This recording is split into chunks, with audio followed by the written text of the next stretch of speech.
Assalamualaikum warahmatullahi ta'ala wabarakatuh.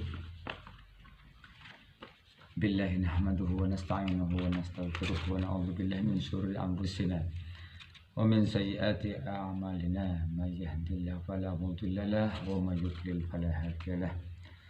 Wassalatu wassalamu ala Rasulillah ibni Abdillah wa ala alihi wa sahbihi wa mawalah.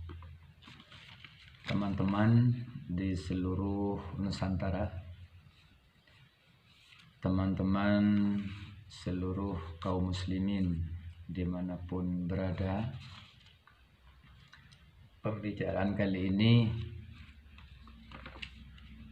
saya ingin membicarakan walaupun hanya sebatas pengetahuan yang sangat sedikit, yaitu tentang yang selalu digembar-gemborkan, istilah yang selalu menjadi topik utama saya banyak di medsos itu, ternyata sangat digemari dan sangat banyak yang nonton, banyak yang mengikuti, yaitu yang diistilahkan dengan istilah khilafah ya, atau khalifah.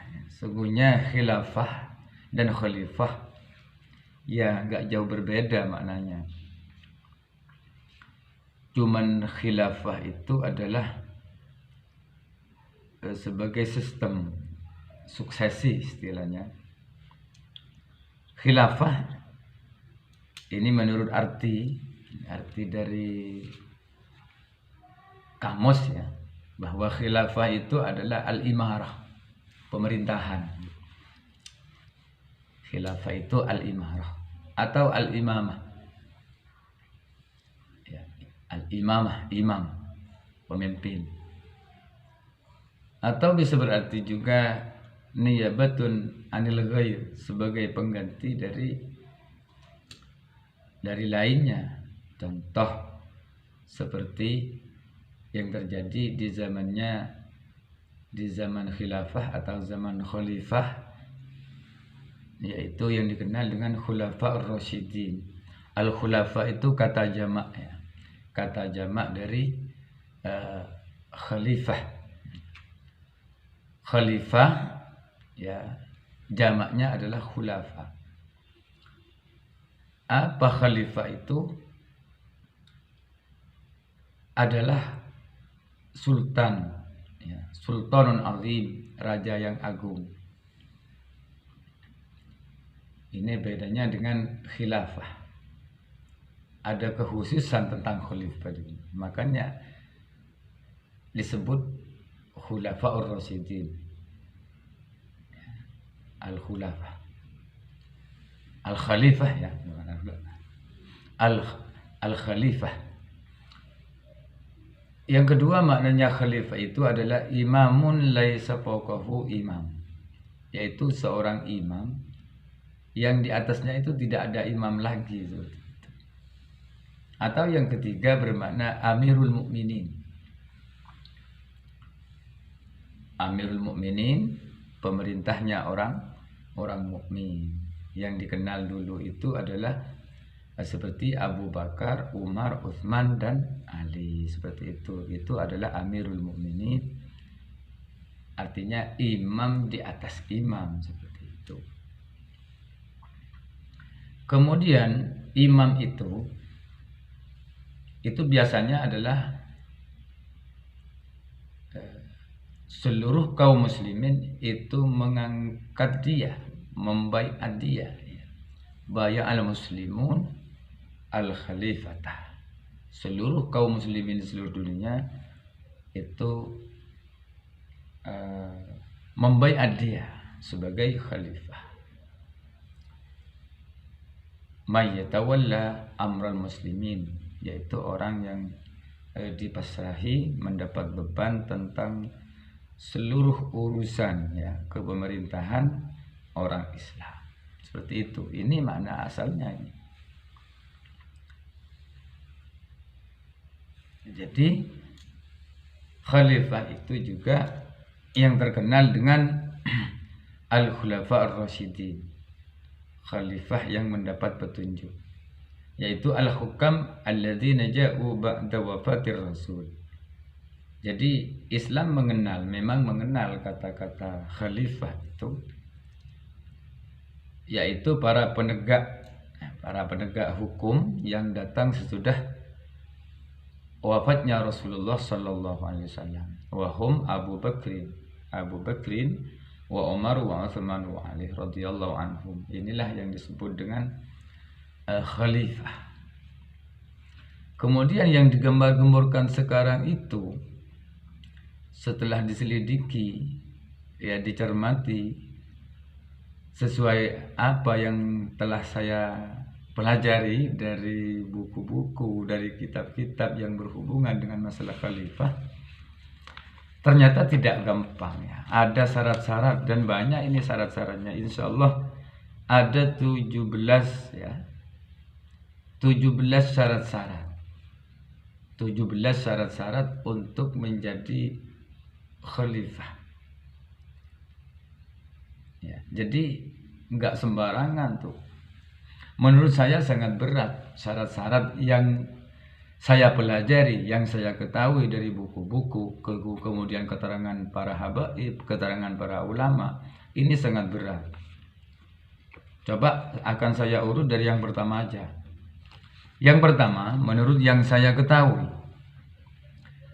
sistem khalifah itu adalah satu pemimpin ya, sentralistik, seluruh dunia itu satu pemimpinnya. Kalau sekarang kan masih banyak pemimpin ini. Jadi seluruh pemimpin harus tunduk kepada khalifah itu, karena sudah dibaiat oleh seluruh kaum muslimin seperti itu. Jadi pemimpinnya seluruh dunia itu satu. Nah sekarang bisa bangga. Makanya kalau sekarang ngaku-ngaku jadi khalifah masih belum lah ya. Belum memenuhi syarat, tidak cukup syarat. Ini hanya yang pertama. Jadi yang pertama itu pemimpinnya satu, seluruh dunia. Mungkin nanti ada gubernur-gubernur seperti itu. Yang kedua adalah satu dasar hukum. Hukumnya satu maksudnya, yaitu berlandaskan kepada Al-Quran dan hadis. Seluruhnya, enggak ada yang membantah. Karena keputusan seorang imam itu raf'ul ikhtilaf, ya. Bisa mengangkat, bisa mencabut masalah khilafiyah. Enggak ada lagi khilafiyah. Sekarang masih banyak sekali masalah khilafiyah itu. Kata ulama ini boleh, kata ini enggak boleh, kata ini makruh, kata ini sunnah, kata ini boleh, kata ini haram ya, kata ini wajib, seperti itu. Jadi kalau sekarang itu masih belum zamannya lah, dilihat dari segi hukumnya aja, dari segi hukumnya aja. Jadi hukum pada waktu itu satu hukum, satu dasar, yaitu kitab Al-Quran dan hadis. Kemudian yang ketiga, satu komando. Jadi yang memberikan komando, panglima tertinggi lah, panglima tertinggi di seluruh dunia, ya khalifah itu, yang kita baiat itu. Nah sekarang bisa nggak umat Islam disatukan pendapatnya? Para presiden ya di dunia, ya, negara-negara di dunia bisa nggak disatukan? Kalau nggak bisa menyatukan, jangan bermimpi jadi khalifah, ya. Atau memaksakan sistem khalifah seperti itu. Karena memang sudah tidak memenuhi syarat. Iya, yang keempat. Yang keempat adalah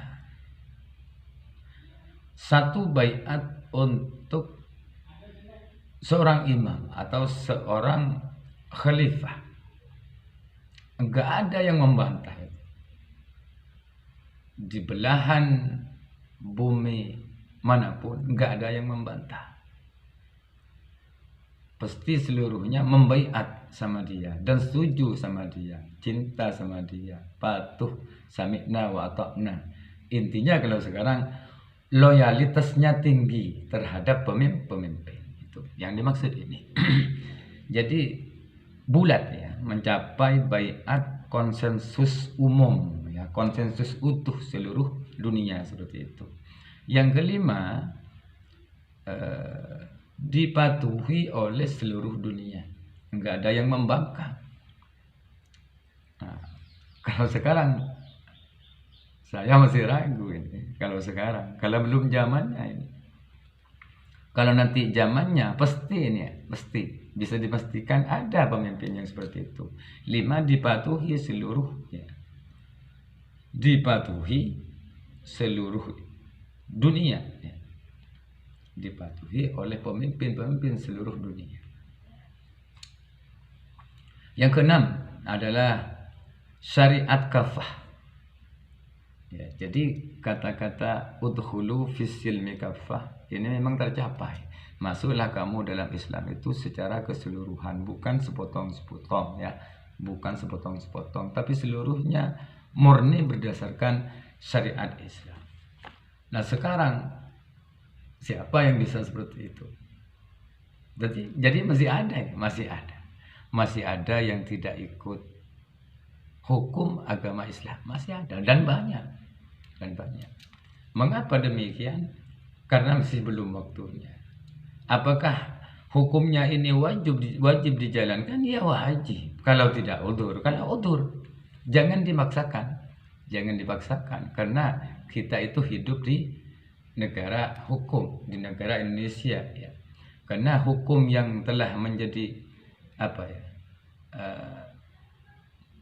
tata hukum di Indonesia itu, tata peradilan dan lain sebagainya, itu sudah merupakan hasil kesepakatan ya, para dewan ya, para pembuat hukum, yaitu dewan legislatif ya. Ya sudah, patuhin aja. Walaupun syariat Islam itu enggak masuk semuanya, tapi kan sudah ada sebagian yang masuk. Ini udzur kan. Nah,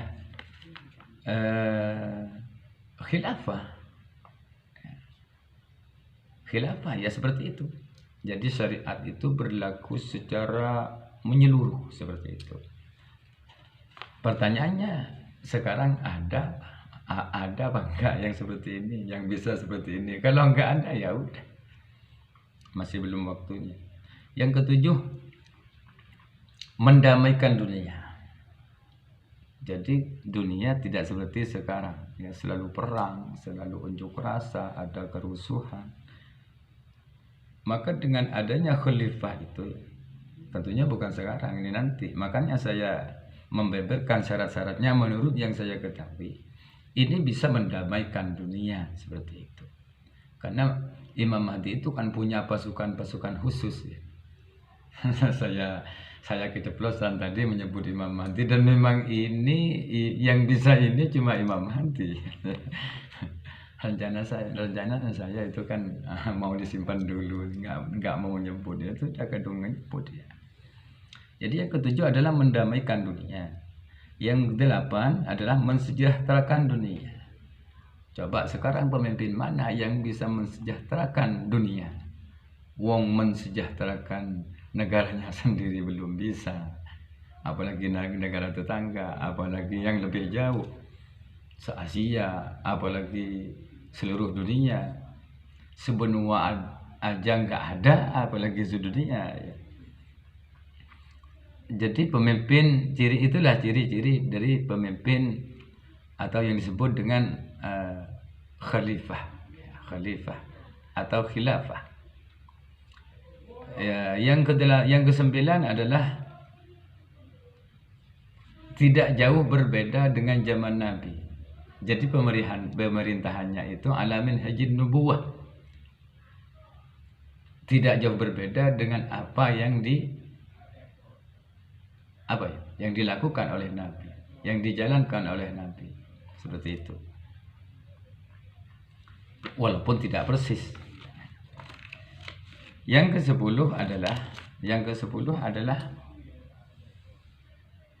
ciri-ciri imamnya ini menguasai ilmu Al-Qur'an. Ini banyak kalau dibahas ini ilmu Al-Qur'an ini, mungkin yang tahu ini ahlinya. Jelas kalau ahlinya udah tahu. Jadi ilmu Al-Qur'an itu sangat banyak. Entah itu tafsirnya dengan tafsir yang bermacam-macam. Ya. Ilmu Al-Qur'an dan lain sebagainya. Kemudian yang ke-11, ini merupakan persyaratan menjadi khalifah. Ini saya ambil dari persyaratan khalifah zaman dulu dan sesudahnya, yaitu menguasai, minimal menguasai surat Al-Baqarah. Karena surat Al-Baqarah itu sudah mewakili hukum-hukum, mewakili isi-isi Al-Quran selanjutnya ada di Al-Baqarah. Makanya Al-Baqarah itu merupakan persyaratan di zaman khalifah itu untuk menjadi seorang khalifah. Menurut yang saya ketahui, contoh ya, Sayyidina Umar bin Khattab mempelajari surat Al-Baqarah, untuk menguasai surat Al-Baqarah itu sampai 2 tahun itu lamanya. Ada lagi Umar bin Abdul Aziz itu menguasai sekitar setahun lebih menguasai surat Al-Baqarah. Jadi kalau zaman dulu persyaratannya itu harus menguasai surat Al-Baqarah, seperti itu. Yang ke-12 adalah membasmi kezaliman di seluruh dunia. Kalau sekarang masih nggak bisa. Oleh karena itu nggak memenuhi syarat menjadi khalifah. Yang ke-13 adalah menegakkan keadilan di seluruh dunia. Sekarang keadilan masih rata, seakan-akan keadilan itu sekarang ya banyak nggak ditegakkan.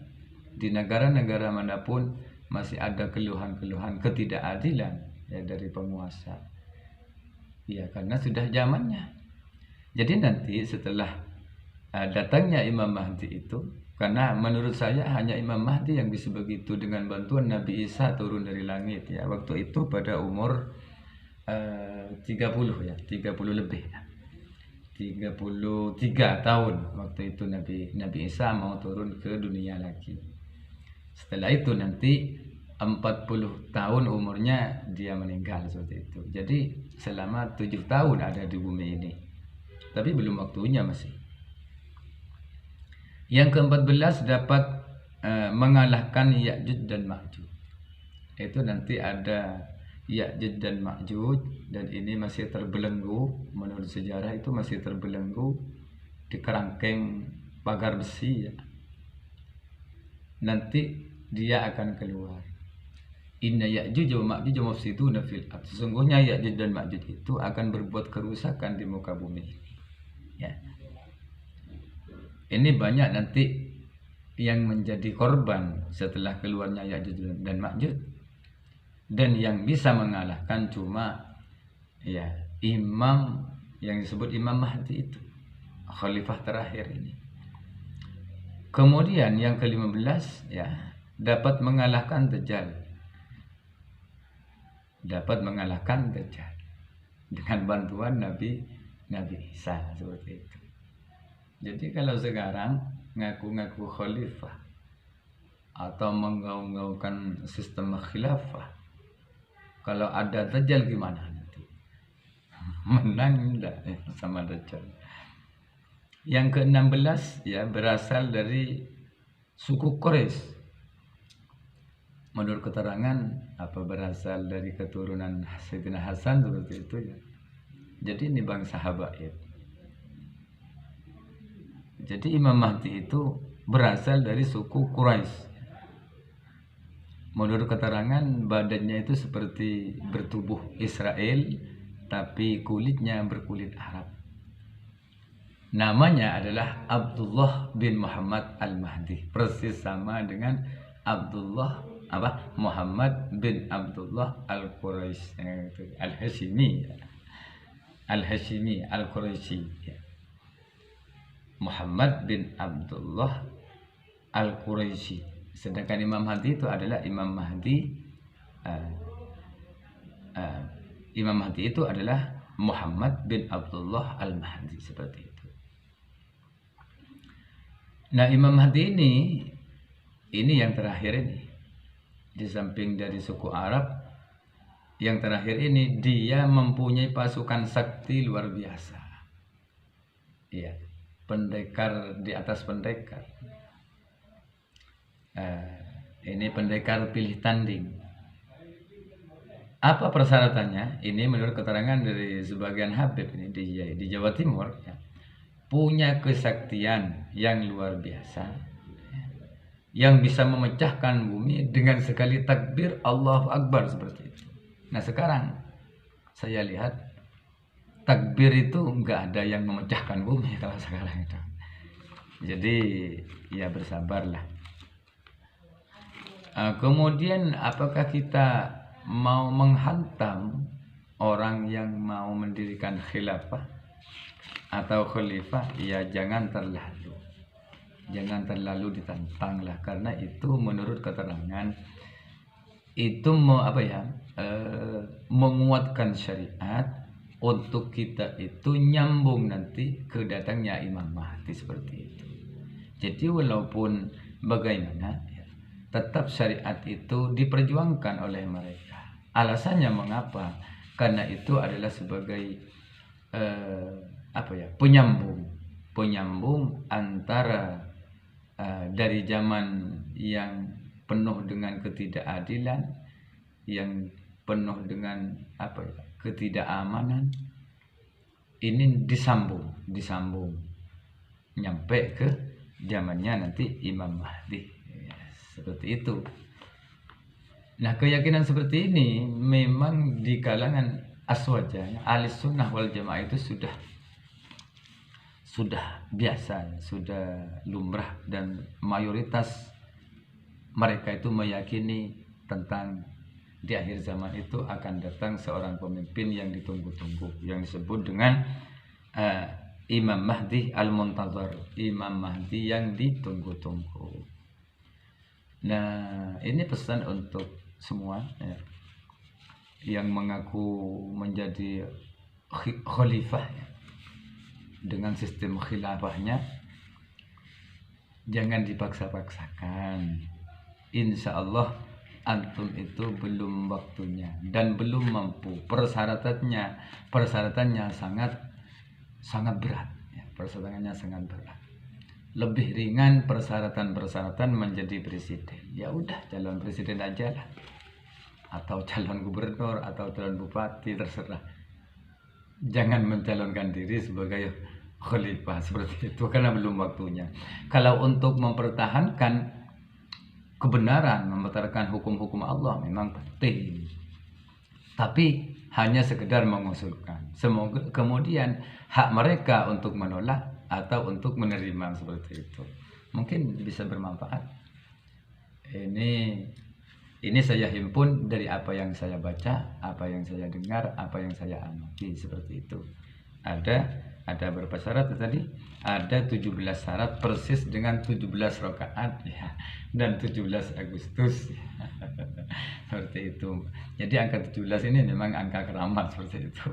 Sehingga ngepas dengan persyaratan menjadi Imam Mahdi atau mengaku sebagai pemimpin akhir zaman. Wabillahi taufiq wal hidayah, waridha wal inayah, wal afu minkum. Wassalamualaikum warahmatullahi wabarakatuh.